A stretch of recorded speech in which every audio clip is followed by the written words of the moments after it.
देश के पूर्व CJI honourable justice B R Gavai साहब ने कहा है कि हमारे देश के लिए कॉलेजियम प्रणाली सबसे बेहतर है। पर क्या आप जानते हैं क्या होती है ये कॉलेजियम सिस्टम?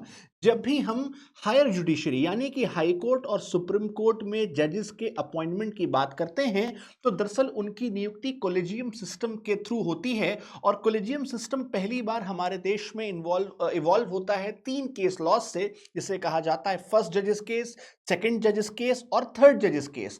और थर्ड जजेस केस में यह जाकर के स्पष्ट होता है कि यानी अगर किसी भी व्यक्ति को सुप्रीम कोर्ट में और जज के रूप में एलिवेट किया जाएगा, तो सुप्रीम कोर्ट कॉलेजियम इस पर निर्णय करेगा और यह होगा 4+1 के आधार पर, यानी कि सुप्रीम कोर्ट के 4 सीनियर मोस्ट जजेस और एक सीजेआई, और ये मिलकर के जिन नामों को तय करेंगे उसके बाद ये विधि मंत्रालय को भेजते हैं और विधि मंत्रालय उसे राष्ट्रपति के पास भेजता है और जा करके उन्हें उनका अपॉइंटमेंट फाइनली प्रेसिडेंट के द्वारा किया जाता है। पर अगर किसी भी व्यक्ति को हायर जुडिशरी में जज के रूप में अपॉइंट होना है, तो उसकी नियुक्ति इसी कॉलेजियम के माध्यम से होती है।